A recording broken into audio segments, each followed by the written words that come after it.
stress becomes a problem when the stressors continue without a period of relief or relaxation from it. I've got news for you.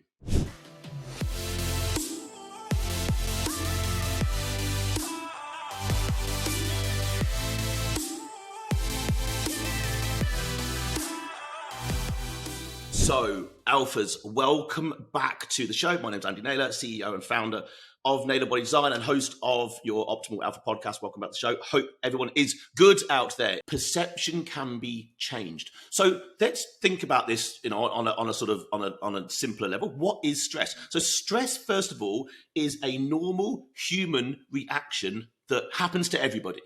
Right? No one has no stress. I don't think you can live without what we would call a degree of stress. In fact, the human body is designed to experience stress and react to it. It's part of day-to-day for us.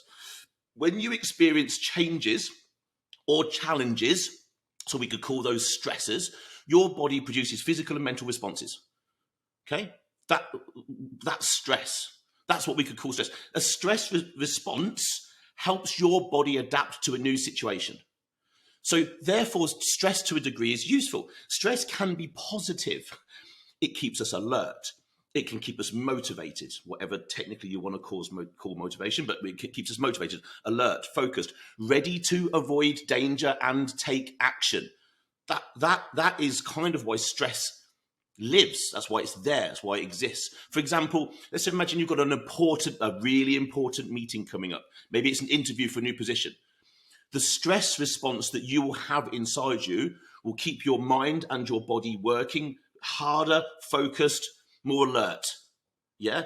The adrenaline is part of that. You're going to be more, we would call it stress, but it's for one particular thing in a moment. It's a meeting, it's an interview, it's a something. Chances are when you leave that, you feel that stress wash away, don't you? You feel it, you breathe, you relax, the thing's over. So that's where stress can be, it is useful. It's like maybe if let's say you've got an exam, what do people do right before the end of an exam? They probably cram loads of, learning about the topic in. It's stressful, but that stress, that deadline causes higher levels of focus and alert and productivity to get the job done. Okay. But stress becomes a problem when the stressors continue without a period of relief or relaxation from it. In other words, there's just no off button. They just don't disappear. That's when stress becomes an issue. The problem is when a person has long-term, so we would call that chronic stress, in other words, continued activation of the stress response, it causes wear and tear on the body. Okay. So if we're sympathetically toned most of the time, it causes wear and tear. Psychologically, emotionally, physically, it is reducing lifespan. I think that's fair to say. We've all heard the phrase stress is a killer. This is kind of where it comes from. So it's reducing lifespan and most certainly quality of life while we're living. And then what happens is physical, emotional, behavioral symptoms will start to develop.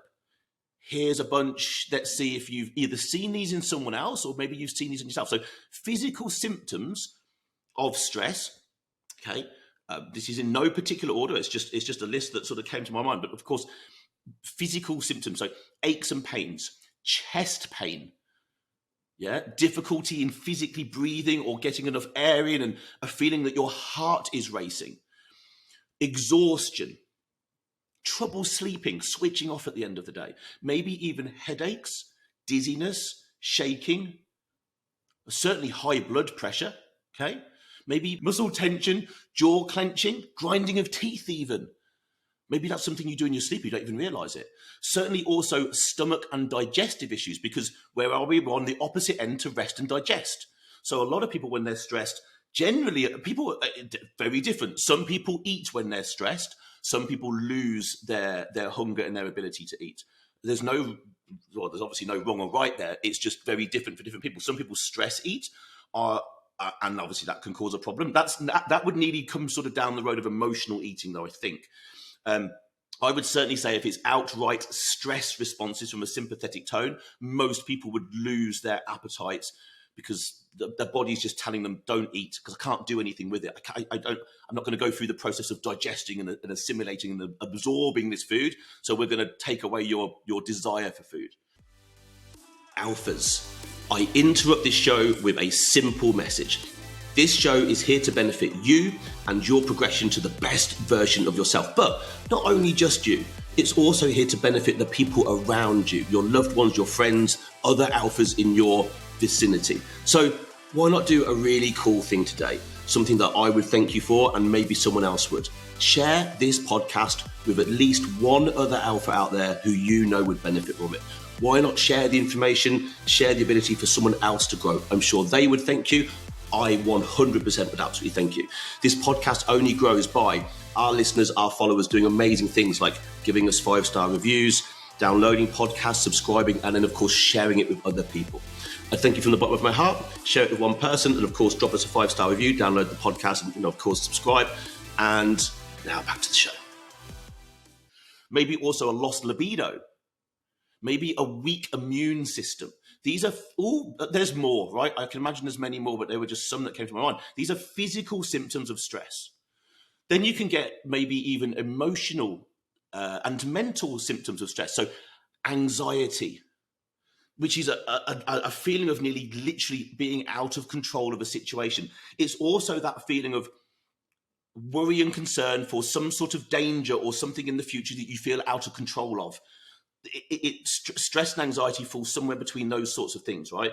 You know, it's like a feeling of impending doom. Now, at some point, I would say that all of us have had that feeling, whatever that might be. Something is going to happen. It's bad. It could cause something bad to us or someone else, and there's nothing we can do about it. That will cause stress, and that normally then elevates into anxiety. Irritability. I think that probably is me. I can become quite irritable. I think that's probably one of the things I think I notice in myself. Sharp and short with maybe how I am with the people around me. Depression, stress, I think can lead to depression with some people. Maybe even panic attacks. I don't think to my knowledge, I don't think I've ever technically had a panic attack, but I certainly know people that have, and it's horrific. I've seen it happen to people. I'm sure many of you have too, and it's horrible to watch. I can't imagine how out of control and the levels of anxiety that someone feels when they technically go through a panic attack, but it's coming out of somewhere from a stress response. Maybe even just simple, well, I say simple, that's not the right word, but sadness. Stress is a weight on shoulders, isn't it? In fact, we all now know that's something to be true, isn't it? You know, when something is lifted from your shoulders, it literally feels.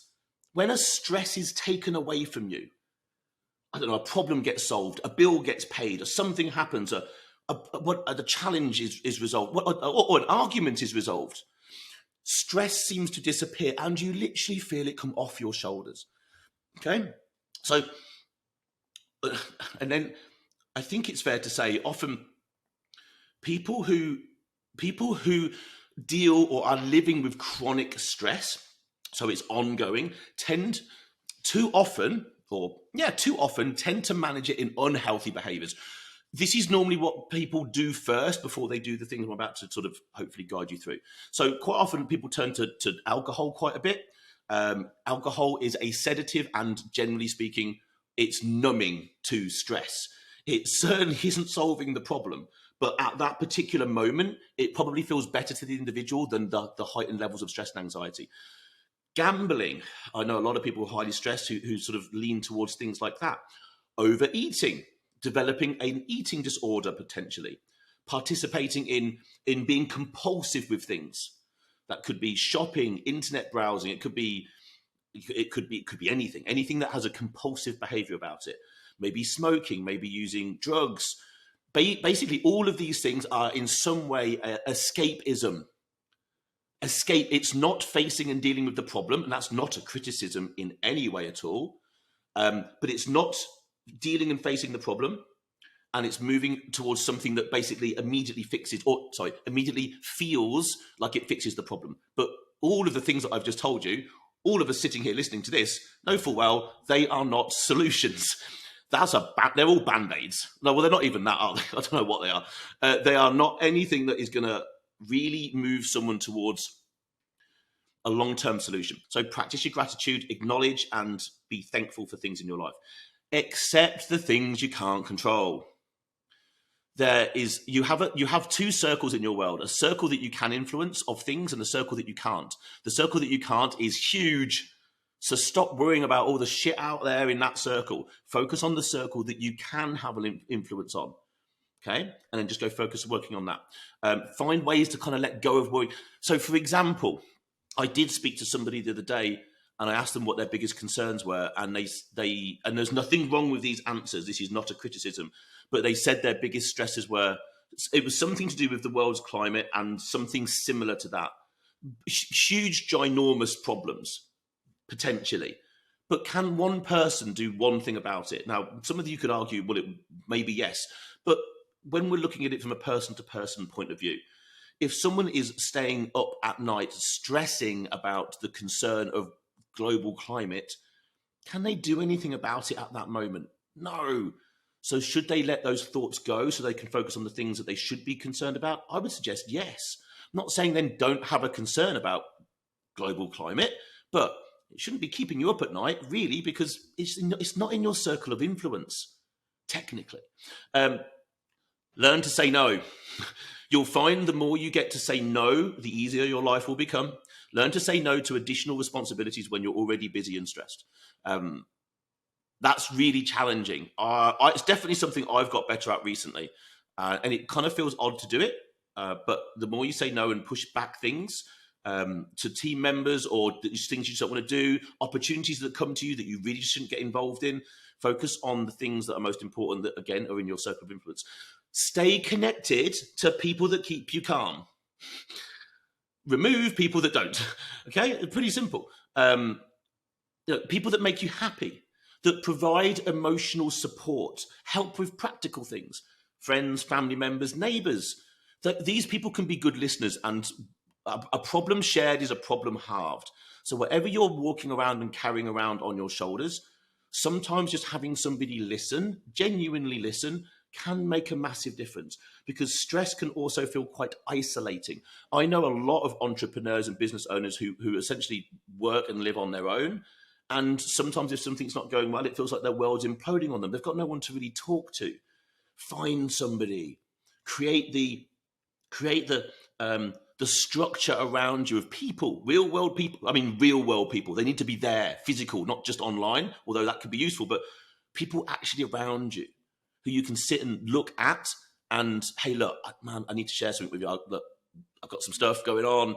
There's nothing wrong with doing that. Everybody's going to go through these things at some point or another. So don't be ashamed or whatever it might be of, opening up and telling another human being what you're struggling with. It's far better doing that than struggling on your own. I hope it's been of use. I hope maybe there's some things in here that you're like, okay, cool. Some of this stuff sounds like me, and maybe I've been struggling, and maybe it's time not to struggle anymore. So there you go. Thanks so much for hanging around. I hope it's been useful.